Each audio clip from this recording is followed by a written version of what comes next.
free class ရှိလားဆိုတော့မိကုန်းလေးကိုဖြည့်ပေးပါမယ်ကျွန်တော်တို့လိုက်ကြည့်လိုက်အောင်အရှင်းဆုံးကိုယ့်ရဲ့ဖုန်းကနေ YouTube application လေးကိုဖွင့်လိုက်ပါတော့ browser ကနေ youtube.com လို့ဝင်ပြီးတော့မှဖွင့်လိုက်ကြပါမယ်ဒါဆိုရင် YouTube ရဲ့ search bar လေးရှိလိမ့်မယ်ပေါ့နော်အဲဒီ search bar ကနေ Let's Learn Programming မြန်မာဆိုပြီးတော့မှတင်တန်းရဲ့နာမည်လေးကိုရက်ရှာလိုက်ပါဒါဆိုရင်တင်တဲ့ YouTube channel လေးကြားလာပါလိမ့်မယ်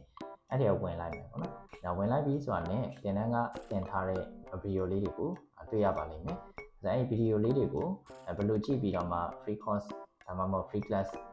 လေ့လာလို့ရမလဲပေါ့နော်ဒါဆိုရင်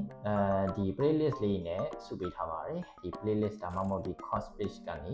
ဝင်ကြည့်လို့ရပါတယ်ပေါ့နော်အဲ့တော့ဒီ course page မှာဆိုရင်HTML CSS ပေါ့နော် Bootstrap ပေါ့ဒီ web နဲ့ပတ်သက်တဲ့ basic course လေးတွေပေးထားတာရှိပါတယ်ပြီးပြီးဆိုရင် programming အနေနဲ့ PHP programming ပေါ့နော်ပြီးရင် database အနေနဲ့ MySQL ဆိုတဲ့ database course လေးလည်းရှိမယ်ပြီးရင် JavaScript ပေါ့နော်JavaScript programming ကိုလည်း free course ပေးထားပါတယ်ပြီးရင်ဒီအောက်ဆုံးက front end web development ကတော့ထိတ်ကပြောသွားတဲ့ HTML CSS JavaScript Bootstrap ဆိုတဲ့၄ခုကိုတနေရာထဲမှာပဲပေါင်းထားတဲ့နောက်ထပ် playlist တစ်ခုပေါ့နော်အဲ့တော့ဒီပိုင်းချင်းစီလေ့လာလဲရတယ်ဒါမှမဟုတ်ဒီ front end web development တွေဝင်ပြီးတော့မှအစဉ်လိုက်ပေါ့နော် HTML CSS JavaScript Bootstrap အဲ့လိုလေ့လာတော့လေကြပါတယ်ဒါဆိုရင်ဒီ front end ပိုင်းပြီးတော့ပြီဆိုရင်တော့ဒီဟောပေါ့နော် project လေးလည်းပါတယ်ပေါ့နော်အဲ့ project လေးကကြတော့ PHP နဲ့ခုနက MySQL database နဲ့တွဲပြီးတော့မှ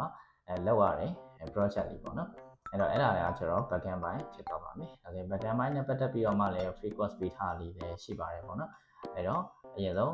PHP MySQL အဲ့ဒါလေးကိုဆက်လေ့လာပေါ့နော်အဲ့တော့ခုနက front ပြီးသွားရင်ဒါလေးဆက်လေ့လာမယ်အဲ့ဒါပြီးပြီဆိုရင်တော့ဒီ project လေးကိုလောက်လို့ရမယ်ပေါ့နော် online shop project PHP SQL ဆိုတဲ့ဒီရဲ့ project လေးကိုလောက်လို့ရပါမယ်အဲ့တော့ဒီ YouTube channel မှာပေးထားတဲ့ free course လေးကအခြေခံတော့ကြပါတယ်ဒါပေမဲ့အရင်တော့မဆုံးဘူးပေါ့နော်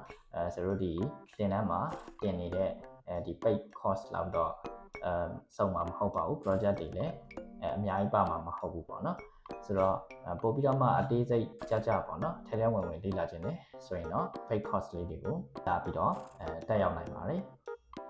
အားလုံးစင်ပြေကြပါစေကျွန်တော် Let's Learn Programming ညမှာရဲ့ founder ဝီယမ်ဖြစ်ပါတယ်